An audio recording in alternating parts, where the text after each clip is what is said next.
कल का topic continue करते। पता इतना हम पढ़ चुके थे कि एटम की डिस्कवरी किसने की और एटम के स्ट्रक्चर कैसे थे। तो लास्ट में जो बोर ने बताया था कि न्यूक्लियस होता है, उसके बाद उसके चारों ओर इलेक्ट्रॉन रिवॉल्व करते हैं। उसके बाद फर्दर स्टडी की गई कि न्यूक्लियस के अंदर भी और भी प्रेजेंट होते हैं जिनका नाम है प्रोटॉन और neutron. Proton positively charge particle है और न्यूट्रॉन जीरो चार्ज पार्टिकल है। तो इनकी डिस्कवरी भी पूछी जाती है कि इलेक्ट्रॉन की सबसे पहले डिस्कवरी किसने की। वो कल की वीडियो में हो चुका है कि इलेक्ट्रॉन के बारे में सबसे पहले जे थॉमसन ने बताया था। वही प्रोटॉन के बारे में सबसे पहले जो है वो गोल्डस्टीन ने बताया था। उसका जो है एक कैथोड रे एक्सपेरिमेंट था, वहाँ से पता चला था कि एक पॉजिटिव पार्टिकल भी एग्जिस्ट करता है। उसके बाद न्यूट्रॉन के बारे में, एक न्यूट्रली चार्ज पार्टिकल के बारे में जो है जेम्स चैडविक ने बताया था, जिसके ऊपर जीरो चार्ज होता है। फिर बात कर लेते हैं कि इलेक्ट्रॉन का मास कितना होता है। इलेक्ट्रॉन का मास जो है 9.11 इंटू 10⁻³ kg होता है। वही प्रोटॉन और न्यूट्रॉन का मास नियरली इक्वल होता है, लेकिन प्रोटॉन ज़्यादा भारी है एज कम्पेयर टू न्यूट्रॉन।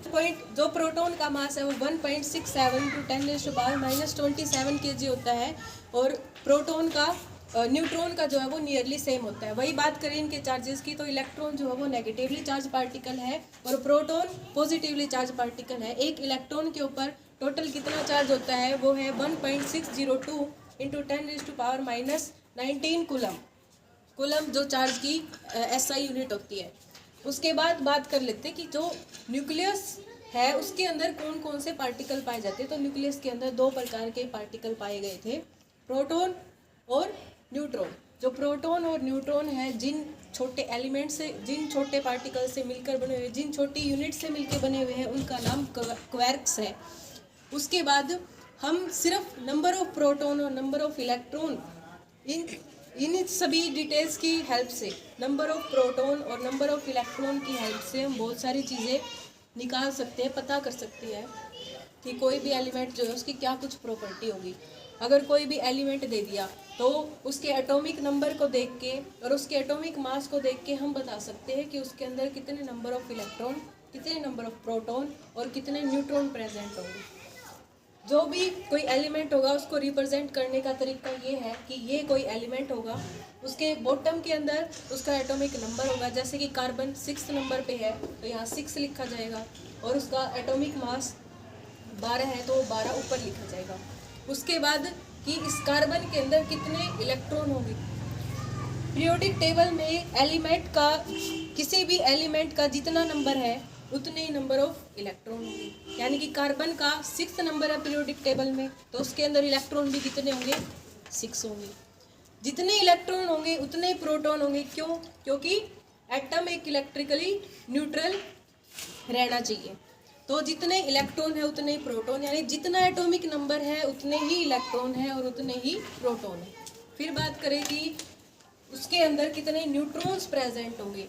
तो अगर मैं एटॉमिक मास में से सब्ट्रैक्ट कर दूं कितने नंबर ऑफ इलेक्ट्रॉन, या फिर इन अदर वर्ड्स कह सकते हैं कि अगर मैं एटॉमिक मास में से सब्ट्रैक्ट कर दूं एटॉमिक नंबर, तो किसकी वैल्यू निकल आती है, नंबर ऑफ न्यूट्रॉन। कार्बन की बात करें तो रिप्रेजेंटेशन होगी C6 और 12। तो इसमें नंबर ऑफ इलेक्ट्रॉन भी 6 है तो E = 6, नंबर ऑफ प्रोटॉन भी 6 है और नंबर ऑफ न्यूट्रॉन निकालने हैं तो क्या करना होगा, 12 - 6 यानी कि 6। यानी कि हर चीज़ इसके अंदर क्या है, इक्वल है। जरूरी नहीं है कि इक्वल होगी। जैसे कि एग्जाम्पल ले लिया सोडियम, तो सोडियम की बात करते हैं तो सोडियम पीरियोडिक टेबल में कितने नंबर पर आता है, 11। तो 11 तो इसका एटॉमिक नंबर हो गया और इसका जो एटॉमिक मास है वो 23 है। तो नंबर ऑफ इलेक्ट्रॉन तो इसके अंदर 11 है, नंबर ऑफ प्रोटॉन भी 11 है, लेकिन नंबर ऑफ न्यूट्रॉन कितने होंगे, 23 - 11 यानी कि कितने, 12।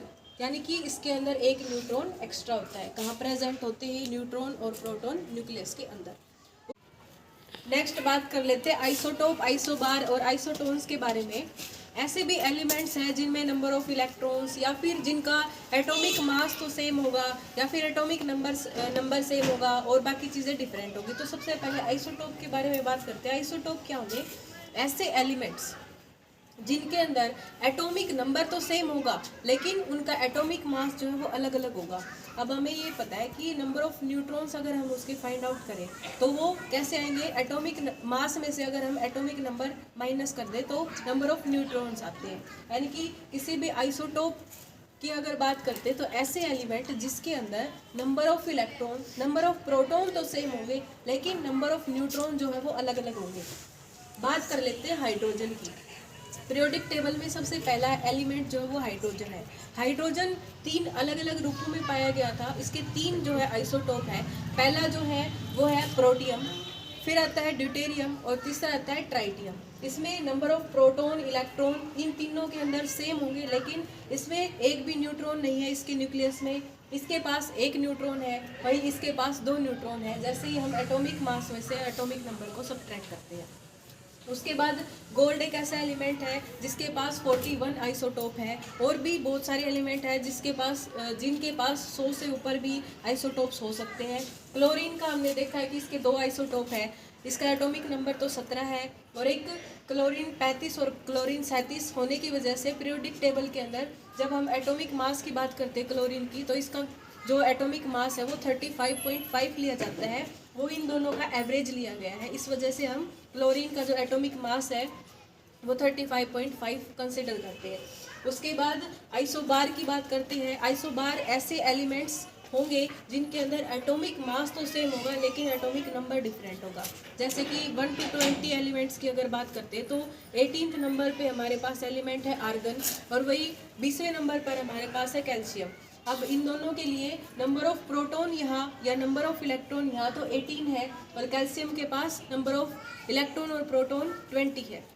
यानी कि नंबर ऑफ इलेक्ट्रॉन और प्रोटॉन तो डिफरेंट होंगे लेकिन यहाँ पे इनका एटॉमिक मास जो है वो सेम रहेगा। इन दोनों का एटॉमिक मास जो है वो 40 होगा। इन दोनों का एटॉमिक मास जो है वो 40 होगा। वही आइसोटोन्स की बात कर लेते हैं तो ऐसे न्यूक्लियाइड्स होते हैं जिनके अंदर नंबर ऑफ न्यूट्रॉन है वो सेम रहता है। जैसे कि एग्जांपल ले लिया हमने क्लोरीन और पोटेशियम की बात करते हैं। के यहाँ रिप्रेजेंटेशन जो है वो पोटेशियम की है। क्लोरीन 17th नंबर पर आता है, वही पोटेशियम जो है 19th पोजीशन पर आता है। एटॉमिक मास 37, यहाँ एटॉमिक मास 39। अगर यहाँ से नंबर ऑफ न्यूट्रॉन निकाले 37 माइनस 17 और 39 माइनस 19, दोनों केसेस के अंदर नंबर ऑफ न्यूट्रॉन जो है 20 निकल कर आते हैं और ऐसे न्यूक्लियाइड्स को हम क्या कहते हैं, आइसोटोप। Thank you.